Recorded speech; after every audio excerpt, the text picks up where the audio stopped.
Les confesaré que la historia del llamado Duende de Zaragoza provocó un auténtico seísmo en la audiencia de Cuarto Milenio. Y yo ya lo sospechaba. Esta historia tiene tantos condimentos, tantos pequeños elementos dignos de una trama policíaca, que estaba seguro de que iba a resultar.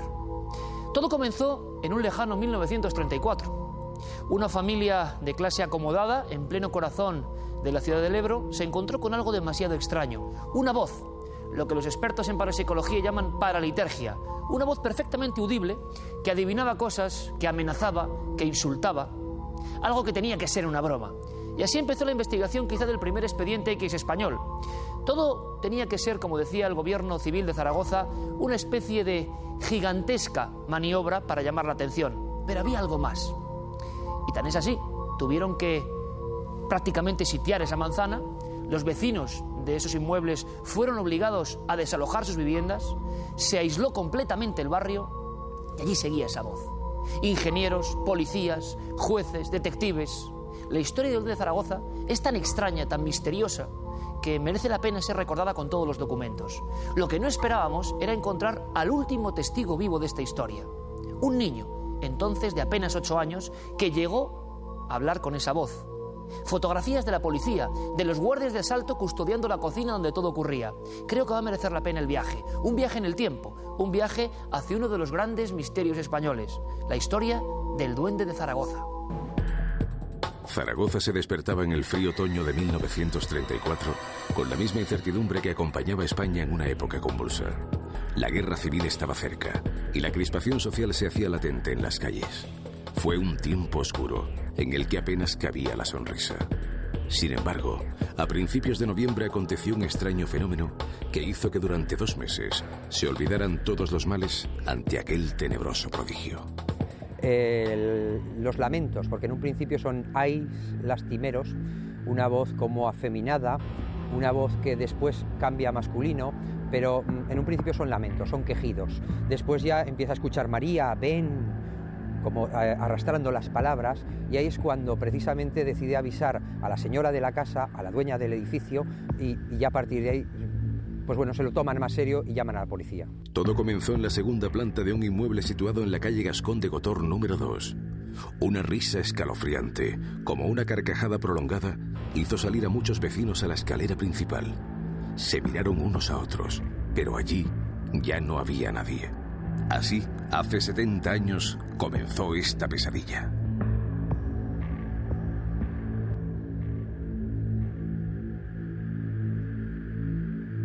Hoy ya nada queda de la antigua vivienda, pues fue derribada hace décadas. Tan solo el nombre del actual edificio evoca aquel tiempo pasado. Duende, por siempre será un lugar marcado por aquella voz de ultratumba. Eso causó un impacto tal que salieron todos los pisos de vivienda a la escalera, tal como les pilló en ese momento, a las 5 de la mañana, pues como estamos todos, ¿no? Y ya pues se armó la marimorena, empezaron a ver qué pasaba, ya al mediodía llamaron a la policía, que es cuando ya él, ya desde el mismo piso de donde está, dijo que cobardes, habéis llamado a la policía, cobardes. Nadie daba crédito a lo que estaba sucediendo, pero aquellas frases, quejidos y amenazas surgían delante de decenas de testigos. Era una voz grave que salía a través de la vieja hornilla de la cocina. Según certificó la denuncia oficial, la primera persona que fue testigo de los hechos fue la sirvienta de la casa, Pascual Alcocer, una mujer humilde y sencilla que cuando arrimó su mano a aquel fogón pudo escuchar un lamento que surgiendo de la nada decía: «¿Que me haces daño?». Acto seguido la muchacha pulsó el interruptor dejándolo todo a oscuras. Y aquella entidad, o bromista macabro, respondió al instante: «Luz que no veo». Los agentes tomaron la casa, un ejército de albañiles miró todas las conducciones de electricidad, de gas. Yo creo que desarmaron de arriba abajo el piso para ver de dónde podía surgir esa misteriosa voz y no llegaron a encontrar nada, realmente. La noticia de aquella voz misteriosa corrió por las calles de Zaragoza como la pólvora, y miles de curiosos se agolpaban todos los días delante del número 2 de la calle Gascón de Gotor. Eran personas deseosas de escuchar el milagro o de enfrentarse a lo que creían una entidad maligna. Todo un ejército de sabios fue reclutado para resolver el enigma, a la vez que los periódicos aragoneses y de toda España se hacían eco del suceso, dedicándole grandes titulares. Tan popular se hizo el misterio del duende que incluso traspasó nuestras fronteras, siendo portada en el diario londinense The Times. Mientras tanto, aquella voz continuaba desafiando con su ingenio y su sabiduría a todos los que se atrevían a acercarse hasta allí. Las autoridades acordonaron la zona y todas las inspecciones dieron resultado nulo. La pregunta era obvia: ¿quién se escondía detrás de aquellas voces que parecían de otro mundo? El misterio del duende aumentaba día tras día, al mismo tiempo que crecía la inquietud entre las máximas autoridades provinciales. Ante la imposibilidad por parte del juez para esclarecer los hechos, es el célebre psiquiatra Joaquín Jimeno Riera el que intenta aclarar lo que allí sucede. Para ello, interroga exhaustivamente a la criada de la casa, Pascual Alcocer, y determina que es esta, mediante un fenómeno mezcla de histeria y de ventriloquía inconsciente, la que provoca el fenómeno sin saberlo. El hecho de que alguien de manera inconsciente llegara a emitir palabras no es totalmente descartable.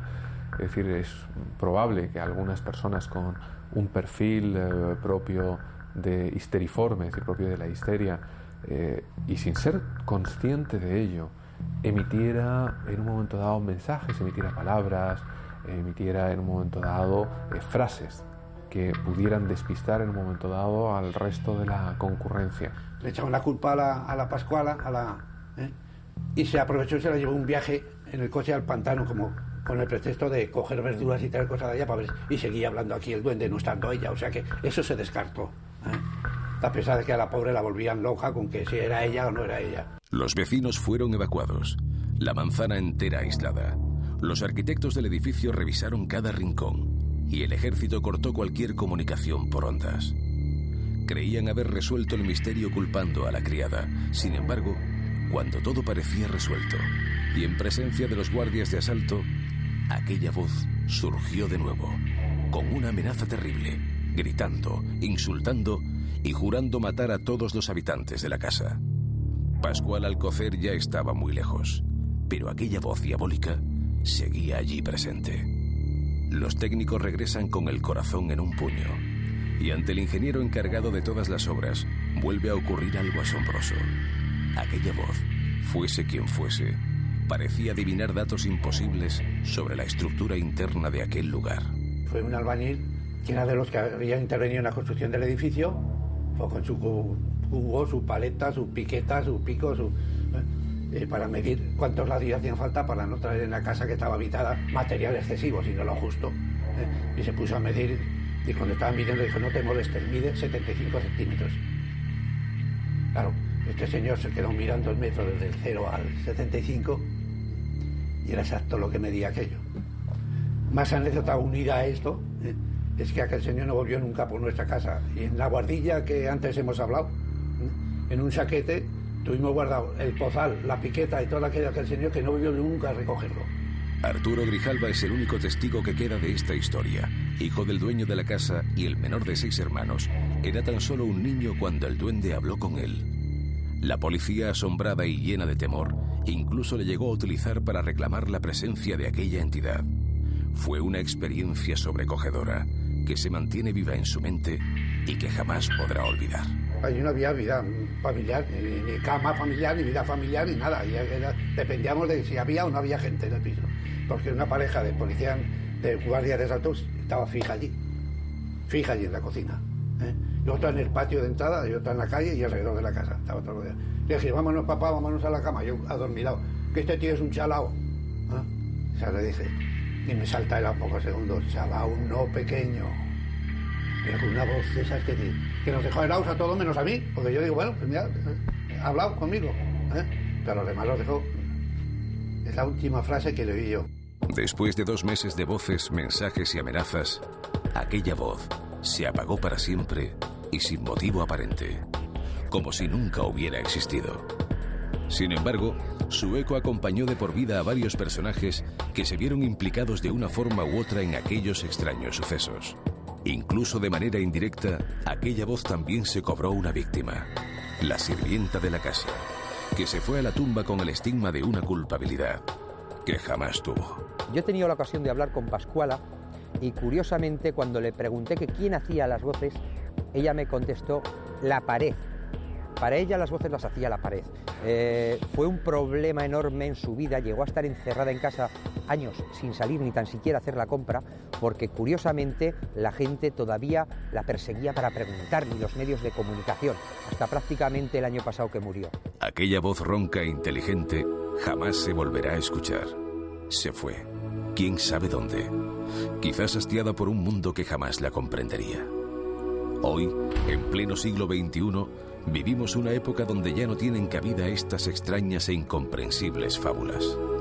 Sin embargo, lo que nadie puede negar es que aquellos sucesos que motivaron una extensa investigación oficial, por absurdos que nos puedan parecer hoy, ocurrieron realmente.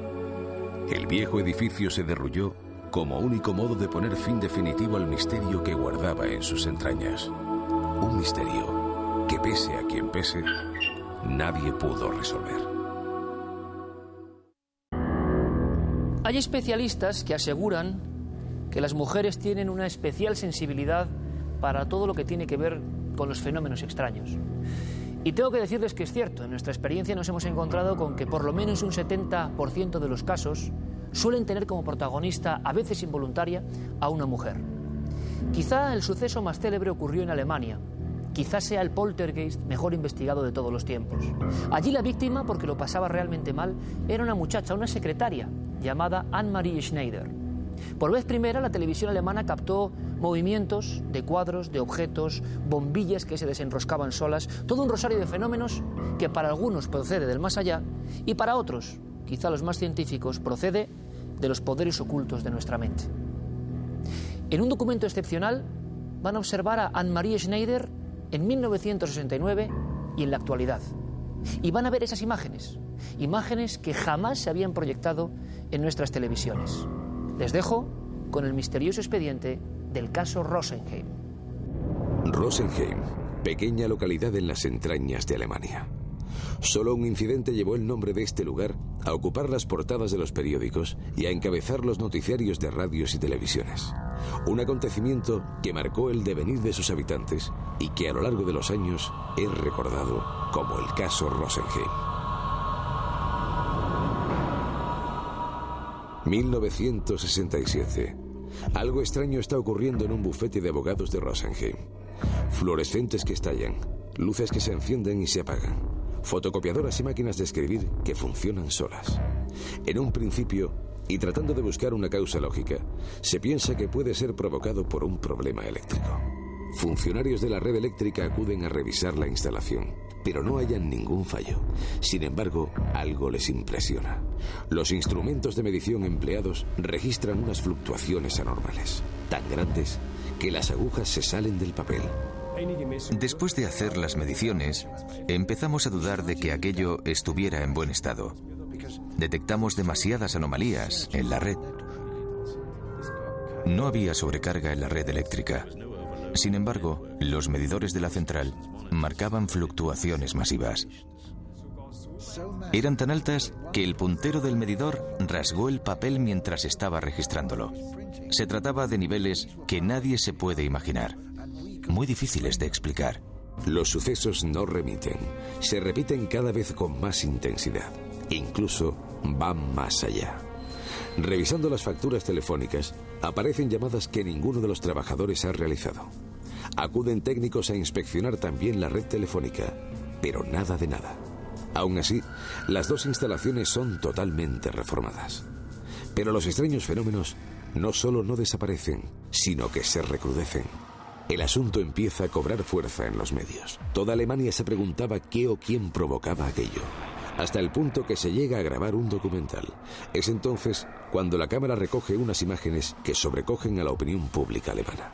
Un cuadro moviéndose solo, fluorescentes estallando y una enorme lámpara oscilando con tremenda virulencia, como si una extraña fuerza la impulsase. Toda esta expectación propicia la llegada del prestigioso Hans Bender, director del Instituto de Parapsicología de la Universidad de Friburgo. El asunto escapa a todo lo que había visto con anterioridad. Sin embargo, hay algo que sí le queda claro. Los sucesos siempre ocurren en horas de oficina y, casualmente, siempre que está presente una joven mecanógrafa llamada Annemarie Schneider. Cada vez que algo ocurría, la chica siempre estaba presente. se quedaba como tiesa. No se podía mover. Y si los fenómenos se alargaban, ella comenzaba a echar espuma por la boca. En aquella época, Mary era una joven madre soltera que no atravesaba por un buen momento. La joven odiaba esa oficina y deseaba con inusual anhelo la hora de la salida. Bender diagnosticó que esa frustración y los graves problemas psicológicos que padecía provocaban que de forma paranormal se desatase esa agresividad contenida. Mary asegura que ella no hace nada, pero lo cierto es que por donde ella pisa, los fenómenos se producen de forma más violenta.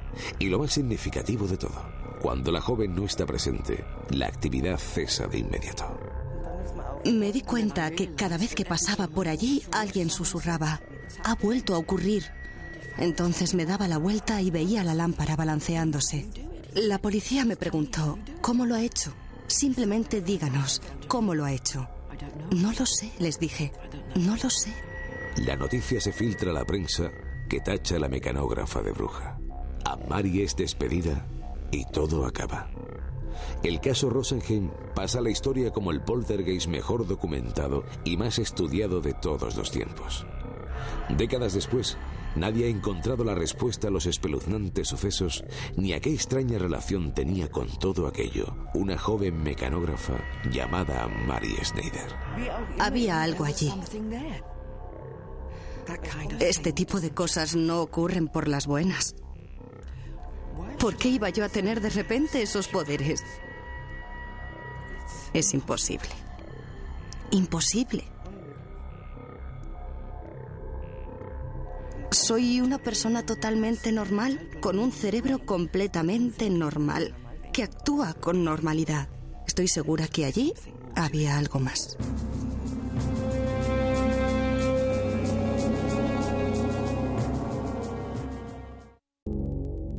Los fenómenos paranormales son, ante todo, irritantes. Uno los persigue, los busca, intenta captarlos con la cámara, con la grabadora, con la fotografía y casi siempre se escapan. Casi siempre parecen reírse del investigador, del que los persigue con vehemencia para mostrárselo a todos ustedes. Por eso, este caso es excepcional, porque muy pocas veces tenemos el registro gráfico de lo que sería el devastador efecto de un fenómeno poltergeist. Poltergeist, la palabra alemana que viene de duende burlón o duende ruidoso, que se ha cobrado más de una víctima en nuestro país y en Europa y que muchas veces convierte un tranquilo habitáculo, por ejemplo, el de una prestigiosa editorial, en un batiburrillo de sonidos, golpes. Eso pudieron grabarlo un grupo de investigación de Málaga y dejarlo como una prueba fehaciente de que estas cosas de vez en cuando ocurren. Accedimos a ese material gráfico e intentamos recordar la historia.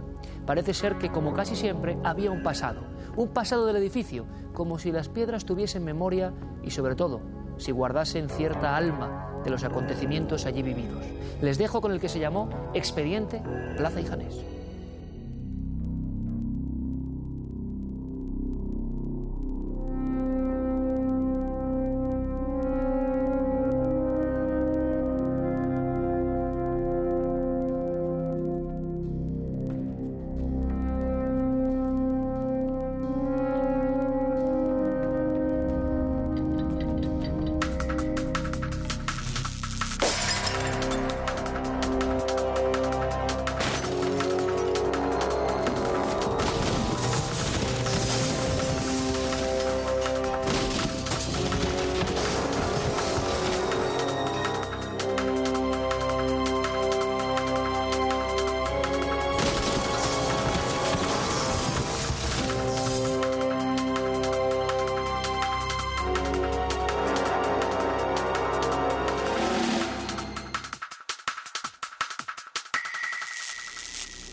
Las voces audibles son un auténtico misterio dentro de los ya de por sí extraños misterios de la parapsicología. Son más habituales las psicofonías o los intermediarios tecnológicos entre lo extraño y nosotros. Es decir, que habitualmente las voces misteriosas no se escuchan a primera instancia. Hace falta un aparato para registrarlas.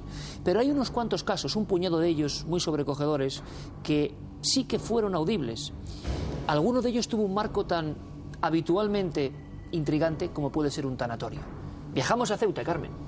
Viajamos a Ceuta precisamente porque allí habían ocurrido hechos extraños en el año 2002. La principal testigo, la cuidadora del tanatorio. Por las noches, muchas de ellas decía escuchar extraños lamentos, y eso, que el tanatorio estaba completamente vacío. No había ningún difunto, no había familiares que estuvieran velando su cuerpo. Nos trasladamos hasta allí y en nuestras propias carnes pudimos vivir cómo se sentía incluso el pánico de la gente que oyó, que escuchó los lamentos de una mujer. Una mujer que además nunca pudo ser identificada correctamente. Allí había un miedo latente. Pudimos, como dice Carmen, comprobarlo y pudimos vivirlo en primera persona. Pero lo más extraño es que la policía de Ceuta, en concreto 8 miembros de la policía, dejaron de nuevo registro de algo que aparentemente es imposible. Las horas transcurrían tranquilas. Gema y Encarna no imaginaban que todo iba a cambiar esa noche en el tanatorio de Ceuta. Mientras leían plácidamente, unos ruidos extraños, parecidos a un llanto repentino, les sacaron de aquella quietud tan habitual. Parecía un quejido como venido del más allá, al que le acompañaba un extraño murmullo, como si se tratara de un velatorio. El problema es que esa madrugada no había ningún difunto en aquella instalación. Armándose de valor, las dos comenzaron una ronda por las dependencias del tanatorio. Avanzaban en la oscuridad, oyendo cada vez más fuerte esos desgarradores gritos, en torno a los que ya no había duda. Eran de una mujer joven. Los ruidos parecían jugar con ellas. Si subían un piso, el ruido se escuchaba abajo. Si bajaban, arriba. De repente, en una de las paredes, se empezó a escuchar los golpes de unos nudillos llamando. Un repiqueteo que les hizo entrar en pánico. Sentadas en la escalera, dudaban en llamar a la policía. ¿Quién iba a creerlas? Pero sobre las 2:10 de la madrugada, de nuevo y con más fuerza que nunca, aquellos gritos que parecían velar un muerto inexistente comenzaron a hacerse notar una vez más, avanzando como un alarido de otro mundo, y ya no aguantaron más. 2 vehículos y un total de 8 policías locales de intervención rápida fueron testigos de aquellos acontecimientos. 2 de ellos, escuchando el sonido desde la entrada, se negaron a subir a las dependencias embargados por el miedo. El resto del destacamento peinó cada metro cuadrado del tanatorio y no encontraron explicación para aquellos horribles sonidos. A aquella búsqueda se unió también el guardia de seguridad de la empresa petrolífera Dúcar, un hombre que desde hacía ya varias horas venía escuchando aquellos lamentos. Después de varias horas de búsqueda infructuosa, los agentes dieron por concluido el servicio. Al llegar a comisaría, los incidentes de aquella noche fueron plasmados en un acta policial. Quizá el último gran expediente X español. Es un edificio moderno, alzado hace apenas una década. Piedras, cristales, pasillos y en apariencia, nada que nos haga sospechar que aquí se produjeron hechos paranormales. Sin embargo, el pasado, la historia, ya indicaba que ese siempre había sido un lugar de dolor concentrado. Quizá ese mismo dolor que se deslizaba por estas escaleras y pasillos.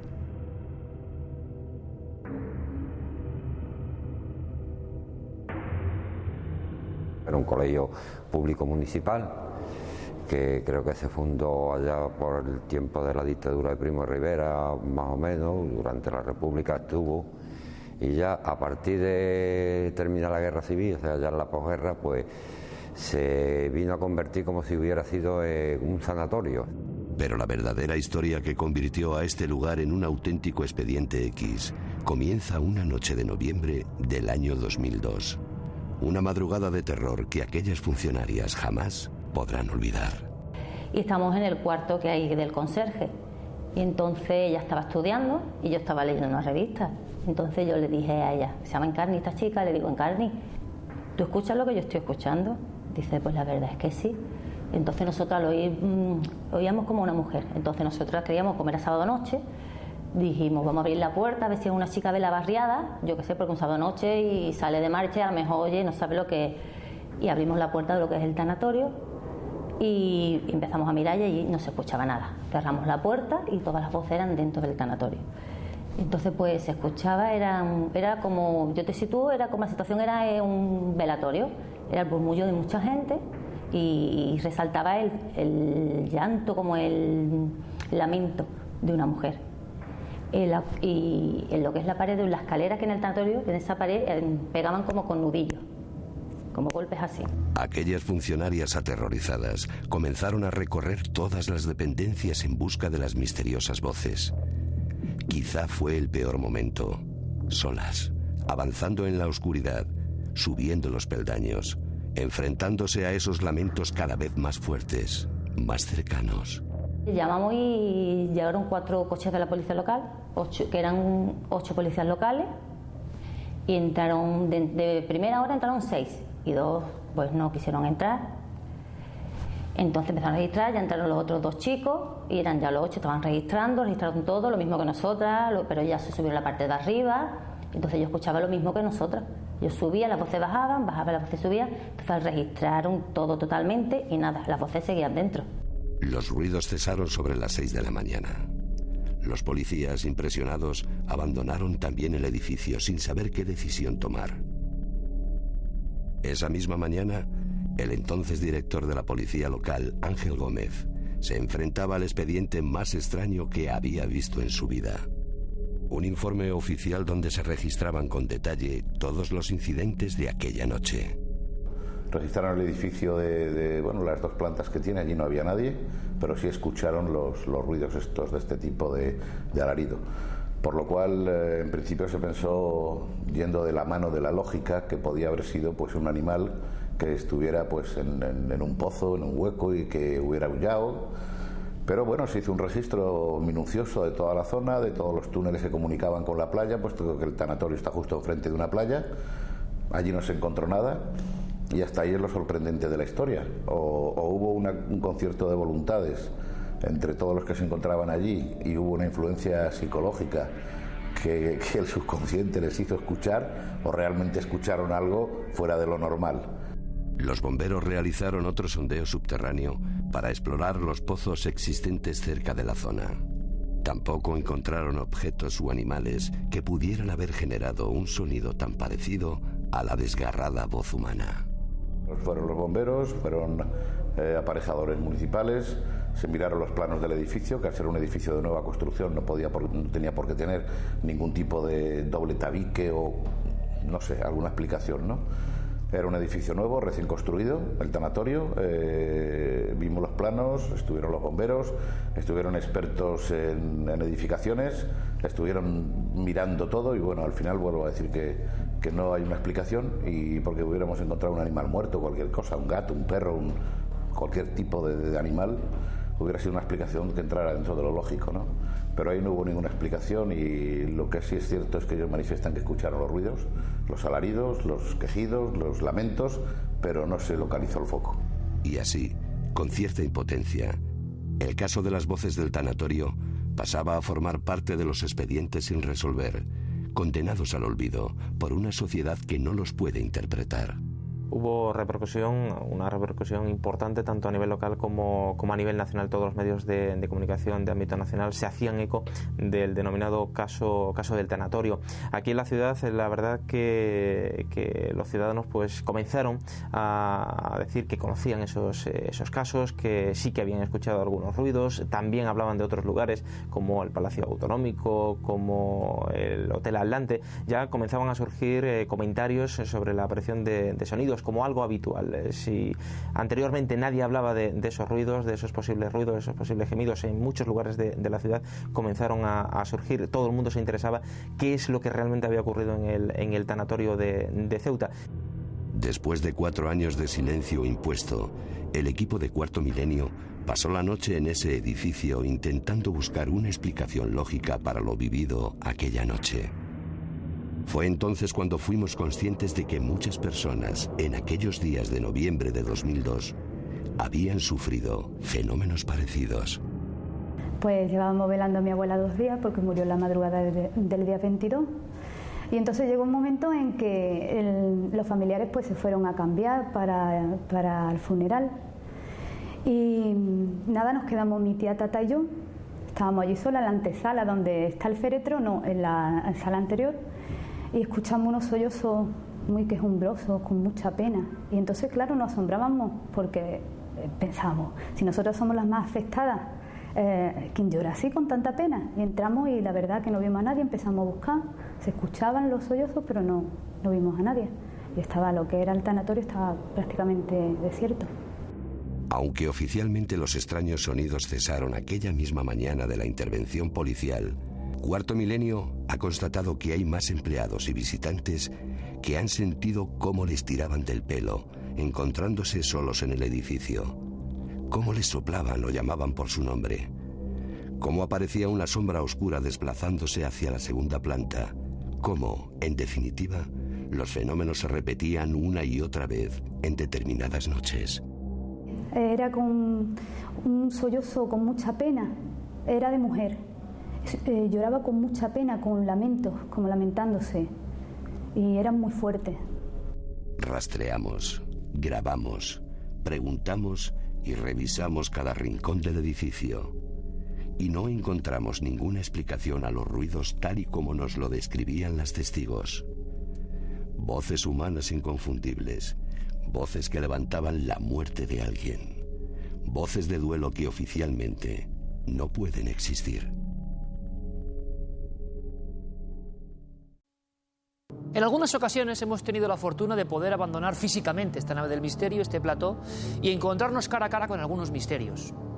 La verdad es que cuando una persona te cuenta que está sufriendo la presencia de extraños fenómenos, su rostro, su actitud, incluso su tristeza o su angustia, son algo inconfundible. La volvimos a notar a flor de piel en Málaga, en un centro para menores. Estaban pasándolo francamente mal. Estaban teniendo miedo porque parece ser que ocurrían cosas de carácter absolutamente inexplicable. Allí nos fuimos, sinceramente, más que para hacer un reportaje, para intentar ayudarles. Muchas veces estos fenómenos guardan gran parte de su gestión y a veces, hay que decirlo, no hay peor terror ni peor fantasma que el que tenemos aquí dentro.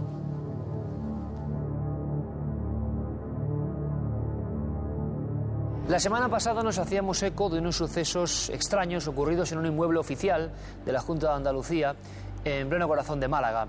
Los funcionarios, los psicólogos y las personas que allí trabajaban diariamente nos recibieron pues con lágrimas en los ojos y pasándolo muy mal.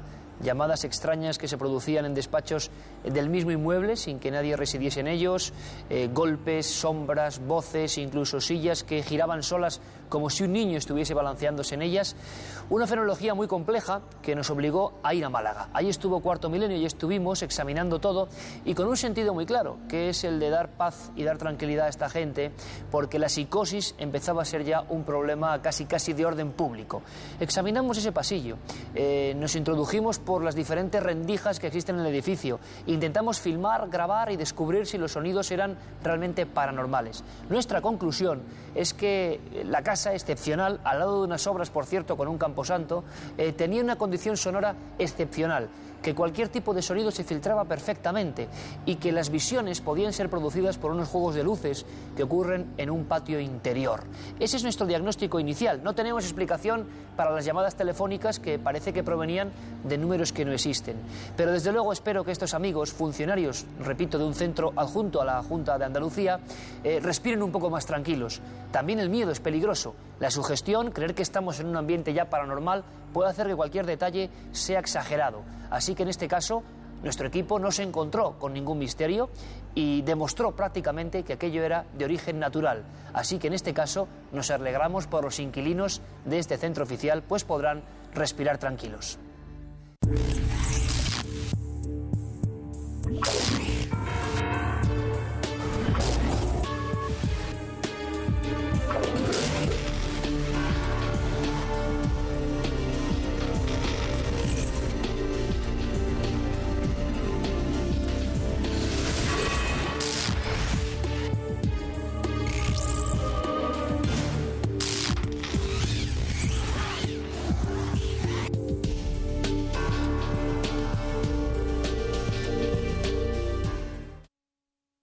Queremos agradecer a don Rafael Ortega, jefe de ventas en 1990 de la editorial Plaza y Janés, que haya roto su silencio de 15 años y nos permita investigar con él prácticamente. Esta noche va a ser eso, una investigación en vivo, una investigación intentando saber qué ocurrió realmente, porque desde luego no había ningún seísmo ni ningún huracán en la ciudad de Málaga. Los objetos se caían por alguna fuerza extraña que los investigadores intentaron identificar.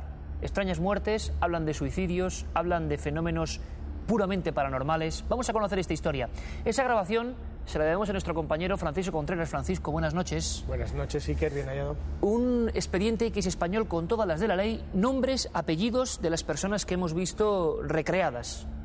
Nombres, apellidos, intervención eclesiástica, intervención policial. Quizás uno de los grandes casos más desconocidos, ¿no? Fue un boom en determinados periódicos locales y revistas especializadas como Año Cero en el año 90, pero del que nunca más se supo. La verdad es que hay que darle las gracias a Rafael Ortega. Hacía 15 años que no volvía a hablar, y sobre todo a los investigadores, en este caso a los miembros del CICE que investigaron, que estuvieron allí in situ intentando sacar datos de los porqués del origen de todo aquel huracán que desestabilizó la editorial Plaza y Janés. Un caso desconcertante y, nunca mejor dicho, inexplicable. Mencionas, Francisco, las palabras CICE, el Centro de Ciencias Especiales, un grupo de personas pioneras en Málaga en estudiar estos fenómenos con rigor.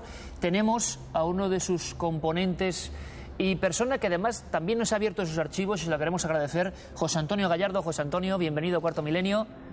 Oye, te voy a comentar una cosa, José Antonio. Tú me diste el dato, puede ser una anécdota, pero 6/6 a las 6 de la tarde. ¿Ocurre todo esto? Sí. Parece increíble, pero así era, ¿no? Aquello por el número de la bestia famoso que sabemos. 6 de junio, 6 de la tarde, empieza a haber una serie de fenómenos extraños. ¿Vosotros vais a investigar a ese inmueble tiempo después? Sí, ¿Y qué os encontráis? Unos días después. Bueno, nos encontramos con una biblioteca, de esa que está, claro, es una editorial, pegada a la pared, que está caída hacia adelante, como si hubiera sido empujada de detrás de la pared, teniendo en cuenta que claro, la biblioteca esta, la repisa esta, está llena de libros y está pegada a la pared. Pero es que además salen unas huellas digitales, vaya, el polvo de la biblioteca, como toda biblioteca con polvo, queda impresionado con unos dedos, como si los dedos se hubieran empujado de atrás. ¿De la pared? De la pared hacia adelante, porque la biblioteca cae hacia adelante, la pared está detrás, la biblioteca está pegada y aquí están los dedos arriba. Además la biblioteca medía unos 2 y pico de altura, un poco más, ¿no? O sea, como si hubieran empujado unos dedos para adelante. Sí. ¿Quedaba impregnada la huella dactilar? ¿Se pudo investigar, José Antonio, sobre esos datos o no se llegó a más? No tengo idea, creo que no, salvo que la policía, porque claro, la huella estaba clarísima, eran aproximadamente 8 dedos, ¿no? Porque se ve el polvo de la biblioteca queda marcada con los dedos, como si alguien hubiera empujado. Francisco, gente con mucho miedo, intervención policial. ¿Por qué llaman a la policía? Porque no era solo una vez, ¿no? Bueno, ocurre en 2 días por espacio de 2 horas. Como decías antes, empieza a las 6 de la tarde del día 6 del 6º mes, el número de la bestia, y empieza cuando Rafael Ortega, junto con Joaquín García y Diego Barranco, 2 empleados, están dando un cursillo para los nuevos empleados, para los nuevos comerciales, y en ese momento empiezan a escuchar cómo en otros despachos empiezan a caer o empiezan a escuchar golpes como si se caísen objetos grandes, de gran peso, ¿no? Estanterías, cuadros, objetos de regalo que tiene la editorial, ceniceros en un momento determinado. Ahí empieza a producirse un caos, ellos se asustan, salen corriendo de las dependencias, vuelven más tarde, cuando ya se ha tranquilizado todo el ánimo, y lo que empiezan a descubrir es que una vez dentro, en las instalaciones, en los despachos, se suceden los movimientos de objetos como por manos invisibles, tirándolos, ¿no? Mesas que se desplazan, tubos fluorescentes que caen y estallan, incluso los cerrojos de las puertas, de la puerta de entrada, sale disparado contra uno de los escaparates. Libros que tendría que haber en una de las series de estanterías aparecen desplazados en otros despachos.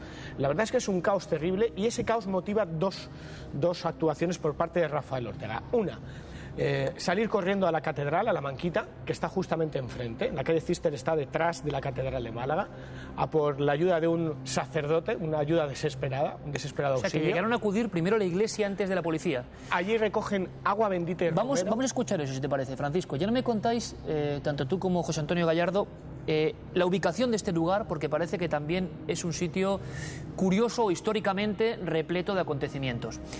Vamos a saber, en la voz de Rafael Ortega, repito, jefe de ventas en aquella época de Plaza de Janés y testigo privilegiado de estos hechos, ¿a quién acuden primero? En busca de agua bendita.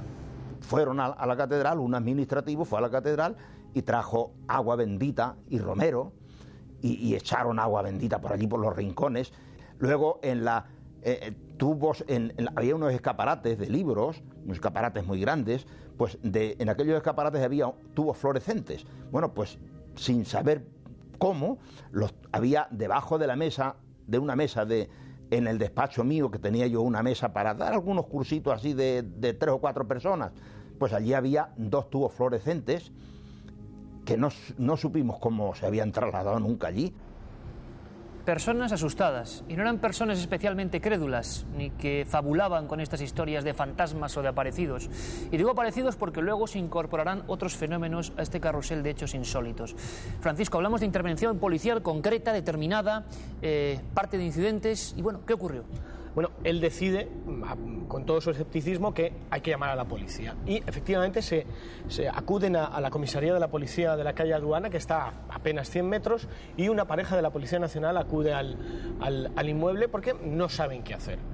Hacen una primera inspección, ven que no hay ningún indicio de robo, que no hay ninguna broma macabra y que no tienen explicación. Lo más sorprendente de esa intervención es que efectivamente quizás lo más misterioso es esa huella que aparece en la estantería que antes decía Gallardo, ¿no? Esa huella de una mano que parece que sale de una pared a una altura a la que no llega ninguna persona y en la que prácticamente no hay hueco entre el techo y la estantería. Eso es lo sobrecogedor.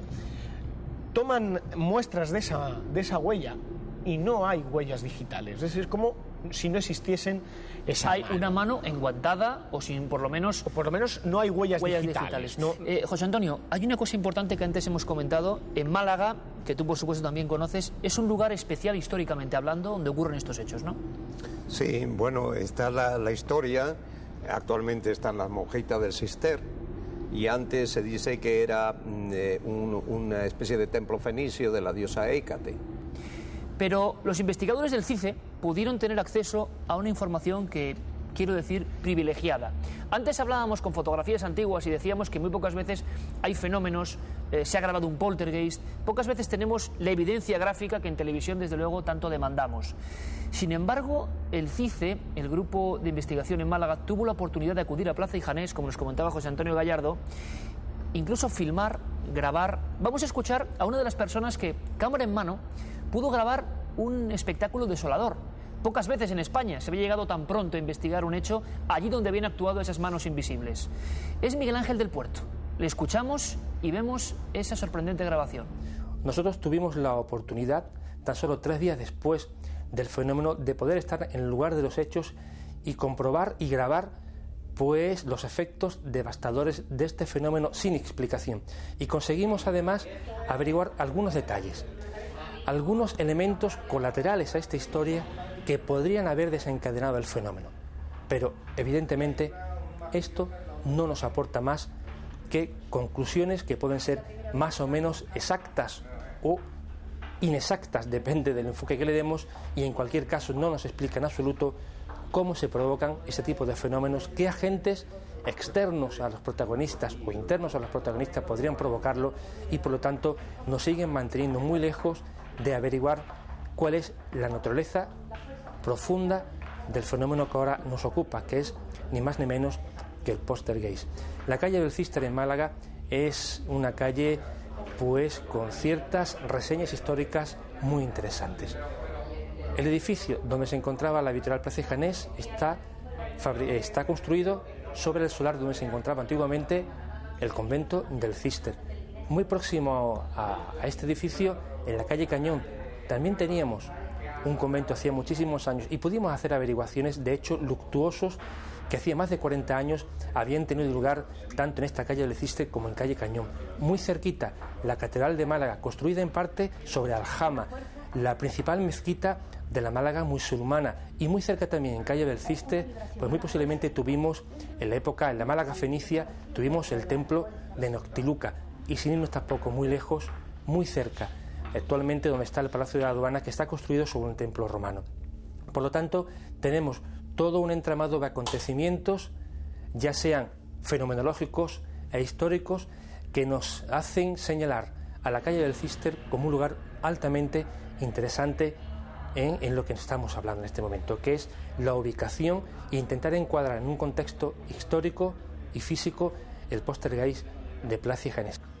Hablábamos de intervención policial, volvemos a dar el paso a Rafael Ortega para que nos certifique él en su palabra cómo tuvo que intervenir la autoridad oficial en este caso, y luego les hablamos de ese, vamos a llamarlo así, suicida, que según muchos, y por supuesto esto es creencia y opinión, hipótesis, para nada demostrado, tiene mucho que ver con la historia que se empezó a producir en ese editorial de Plaza y Janés. Escuchamos a Rafael Ortega. Fueron a llamar a la policía porque aquello no sabíamos qué pasaba, a ver si nos remediaban, a ver si bueno, para que estuviéramos o para que hubiera alguien más allí con nosotros, ¿no? Porque aquello daba susto, ¿no? Porque los muebles que se cayeron, luego después de otro mueble que se cayó muy grande, pues debajo de ese mueble apareció una rueda de una silla que bueno, pues aquella silla estaba allí un poco arrinconada, le faltaba una rueda, y era de un jefe administrativo que tuvimos que se suicidó. El hombre, pues no sabemos por qué, desde su piso, en su domicilio, venían unos señores de Barcelona, bueno, pues había habido allí falta de algún dinero, parece que había habido, y entonces venían a hablar, no venían a llevárselo a la cárcel ni nada, sino pues a ver quién podía tener aquel dinero que faltaba y demás, y entonces parece que él pues interpretaría que esto me van a meter en un lío, y se tiró por el balcón y se mató al hombre. Y luego decían que todo aquello a lo mejor era a consecuencia de aquel señor, pero aquel señor fue muy dolida a su muerte, y estuvimos en el entierro, estuvimos en misa, cosas muy, muy curiosas. Hablábamos de una persona que acabó con su vida de manera dramática y que quizás sea de alguna forma desencadenante, siempre hablando en hipótesis de que esto sea un fenómeno paranormal, de los hechos que atormentaron a sus compañeros. Porque era un compañero, ¿verdad, Francisco? Era un compañero, y es un pequeño rompecabezas que ahora quizás cuando han pasado 15 años podamos entender, o por lo menos los expertos, los investigadores que estuvieron ahí puedan entender. Hacíamos referencia en que es un lugar marcado por la tragedia. Todos especulaban, o todos los investigadores expertos especulaban en que podía tratarse de una fenomenología asociada al lugar. Es un camposanto, debajo de Plaza y Janés, toda esa parte de la catedral es un camposanto de sacerdotes y de monjas cistercienses, es decir, de un cementerio. Pero de repente, en esas imágenes que hemos visto que nos ha cedido Miguel Ángel del Puerto, vemos que están los investigadores realizando diferentes inspecciones. Bueno, entre esos investigadores iba una sensitiva, una dotada que es Celeste, y en un momento determinado ella pregunta quién es Miguel, porque paseando recibe un nombre, o por lo menos es lo que ella afirma, Miguel. Curiosamente, había un empleado que se suicida, se llama Miguel Domínguez, y curiosamente con el paso de los años se descubre algo trágico y sobrecogedor, que es que el mismo día que ocurre o se desarrolla todo el poltergeist de Plaza y Janés, ese 6 del 6 a las 6. A las 6 de la tarde de ese día 6 de ese sexto mes, en un cementerio se está exhumando su cuerpo. Es decir, el día que exhuman el cuerpo de Miguel Domínguez, se produce ese huracán de violencia, de fenomenología paranormal, psicoquinética. Vamos a ver una cosa, Francisco, porque quizá en este momento de la trama nuestro compañero ha dicho la palabra sensitiva, que para quien no lo sepa puede ser una persona con una especie de sensibilidad especial que a veces se emplea, e incluso la policía lo ha hecho. Tenemos el famoso caso de Medium, por ejemplo, para acudir a lugares y ver qué captan.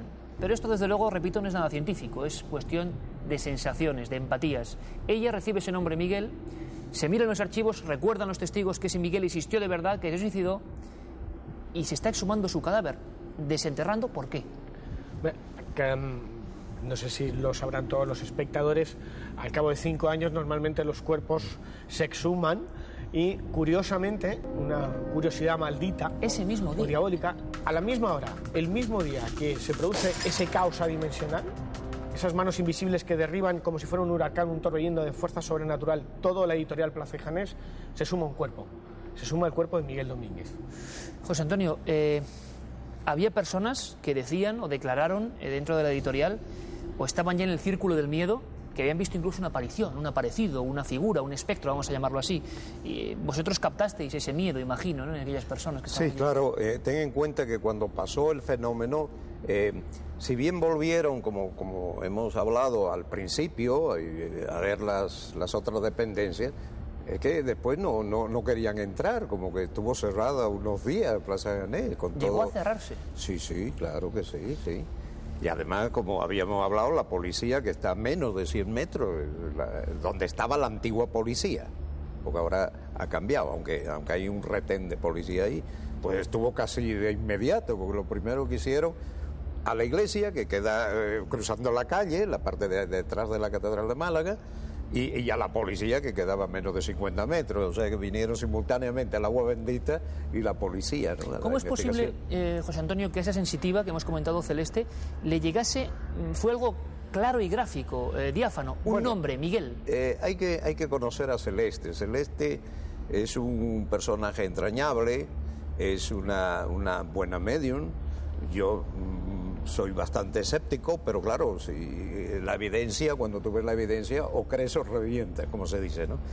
Y Celeste ha dado, no solamente en este caso, sino en algunos otros casos, porque inclusive empieza a describir a la persona que está viendo, y muchas veces los parientes interesados pues se quedan pasmados, porque esa es la palabra, ¿no? Entonces esta Celeste, pues claro, sí, capta una palabra y dice, aquí ha pasado algo y tal, porque Miguel... Ella no tenía conocimiento ninguno del Miguel oficial que estaba trabajando allí. No, porque todo eso va a venir después. Pero no había ningún hecho que demostrase que había un conocimiento previo. Esa mujer ninguno. Le llegó como una especie de flash el nombre de Miguel y luego la certificación. Pero vamos a escuchar de nuevo a Rafael Ortega, porque lo que nos cuenta aquí, sí lo añado yo, es sobrecogedor. La sensación entre los propios compañeros, llegó a cerrarse esa parte de la editorial, de que se veía a alguien. Mejor que lo cuente él. Escuchen atentamente y vean este testimonio. A mí se me ponían los pelos de punta, porque decía, allí en la sala de ventas, que es una sala muy grande, pues llegaron unas ¿cómo se llama? Medium, o algo así, y entonces pues decían, bueno, aquí vamos a ver, se escucha, y decían, mira, Miguel, decía que veían al ese jefe administrativo que se suicidó, que le veían por donde estaban los servicios, que lo veían con una túnica blanca, suspendido del suelo, suspendido como medio metro, suspendido. No sabemos si la intoxicación lógica del miedo provoca esta interpretación. Muchos creyeron ver a ese suicida, a esa persona de final tan mal logrado, vagando por esas instalaciones, hasta el punto de que el pánico se convirtió en moneda de uso común.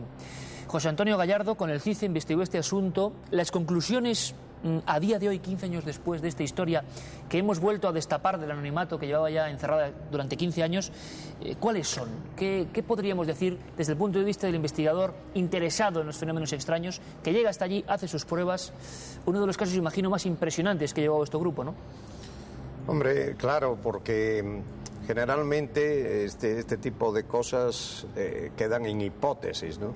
Pero claro, aquí se coordinaban los hechos, es decir, si bien lo que hemos hecho esa breve historia de que había un cementerio y todo eso, ya va poniendo algo que no manejamos ni sabemos. Pero al haber el suicida, y que era empleado de Plaza Janés, y que es acusado de una situación que se pone nervioso, porque claro, un hombre de honor, también en eso hay que ponerse en la época, se suicida, se tira por el balcón antes de que su nombre esté implicado en una historia turbia. Qué casualidad que, bueno, es enterrado, como dice aquí este señor, y a los años es cuando se va a exhumar el cadáver del suicida. es cuando empiezan los fenómenos. Es como si, claro, en el terreno de la hipótesis, ¿no? Es como si del más allá, por decir, yo quiero lavar mi nombre o quiero hacer un hincapié que revuelvan el caso, porque otra salida como investigadores o eso pues no da, porque no es una matemática, ¿no? Pero evidentemente hay ciertas fechas, los hechos que han narrado Paco, los hechos que están ahí. Un caso, desde luego, que uno le deja un poco sobrecogido por la cantidad de fenómenos diversos en un lugar. Por cierto, ¿se detuvo ese tipo de fenómenos? ¿En Málaga se volvió a saber algo más en ese inmueble de fenómenos extraños? Pues sí, cambiaron. Lo que pasa es que cuando uno no tiene interés específicamente, una vez estudiado y terminado esto, lo alquiló primero una especie de pub con los vídeos que estaban de moda al principio, ¿acordáis? Y tal. Después una especie de café, café de copas, un bar de copas más o menos lujoso por el lugar, etcétera, etcétera. Pero es que todo quebraban. ¿Todo quebraba? Todo quebraban o porque por falta de afluencia de público o porque inclusive en uno de los casos se reventaron las cañerías por debajo, que tuvo que picarse el suelo hasta la calle, y de la calle también. Se encontró una chamarreta de cuero que también... Pues claro, ya en el terreno de las especulaciones, con una chamarreta de cuero tirada por el retrete, pues dentro de las cañerías. Imposible que el retrete trague. Pero bueno, podía estar la chamarreta antes de hacer, qué sé yo, de poner la cañería, ¿no? O sea, que nunca fue buen negocio poner un inmueble en ese sitio marcado ya. Sí, es como por los si fenómenos el lugar, extraños. los fenómenos extraños marcan el lugar. Y hay que tener en cuenta que está detrás de la catedral, diagonal a la policía. Había también en la época de la gran peste que hubo aquí en Andalucía y eso, pues claro, toda esa zona eran cementerios. Porque en Málaga llegaron a ver un montón de cementerios en un perímetro de calles relativamente corto para la cantidad, ¿no? Pues se enterraba en cualquier lado y entonces había que... Eso está en la historia, ¿no? José Antonio Gallardo, pues te agradezco y imagino que todos los telespectadores igualmente, haber abierto este archivo del CICE de hace 15 años, este grupo de investigación, con una historia tan impactante, tan impresionante, y nos quedamos a las puertas de saber qué ocurrió. ¿Qué pasó ahí? Lo que sabemos, como decía José Antonio, es que habitualmente en estos sucesos no es raro, no es ley escrita, pero no es raro que nada funcione, que sea comercio tras comercio, los que se vayan a la quiebra, quién sabe por qué circunstancias. José Antonio, muchísimas gracias. De nada. Francisco, gracias a ustedes. No es frecuente que ocurran estos hechos, pero en tu libro precisamente, ya todo un clásico de estos fenómenos en España, Casas Encantadas, crónica de un siglo de misterio. Francisco, vamos a dar una píldora nada más. Por ejemplo, caso Xiribella, sería el caso gemelo, también con intervención policial, mismos misterios, ¿no? Gemelo incluso a fenomenología. Hay un fenómeno dentro del caso de Plaza y Janés, que es que Rafael Ortega nos contaba cómo caían gotas del techo, ¿no? Lo que técnicamente los expertos en parapsicología llaman aportes, la materialización de objetos o de sustancias líquidas de la nada. 16 y 19 de junio de 1999, Xiribella, Valencia, domicilio de Manuel Aledo y Raúl Zarzoso. En aquella época contaba con 14 años de edad y cursaba primero de eso en el Colegio Antonio Machado. Y curiosamente, al igual que pasó en el expediente Vallecas, que ya contamos aquí en Cuarto Milenio, después de hacer una ouija empieza lo sobrenatural en su domicilio y empieza con gotitas de agua que se materializan de la nada. Bueno, empieza con gotitas que se materializan de la nada, golpes, ese tipteo, golpes de origen desconocido, movimientos de objetos, igual que en Plaza y Janés, mesas, sillas, estanterías, que desemboca en dos intervenciones, quizás las dos últimas intervenciones oficiales en lugares o en casas, edificios embrujados, por parte de la policía local, la madrugada del 16 al 17 y del 19 al 20 de junio de 1999. Este es el informe, como podemos ver ahora mismo en la pantalla, y los responsables policiales dictaban lo siguiente en el atestado. Cuando los policías que suscriben patrullaban en servicio de vigilancia por la población, son requeridos por base para personarse en el domicilio arriba indicado por molestias de ruidos, que personados en el lugar referenciado se pueden escuchar repetidos golpes al parecer efectuados con algún objeto contundente, que una vez descartadas todas las posibilidades lógicas, se desconoce por completo esta, informando la fuerza actuante que se trata de un caso desconcertante. Lo dejamos ahí, Francisco. El caso Xiribella, que quizá investiguemos, cómo no, y seguro que muchos más que esta noche están diciendo también ocurrió aquí en nuestra localidad, en nuestro pueblo, en nuestra ciudad, porque pocas veces estas voces son tan valientes como la de Rafael Ortega, jefe de ventas en la época de Plaza y Janés, y rompen ese silencio impuesto. Ese silencio hace falta ser valiente para contarlo, pero simplemente ellos lo vivieron.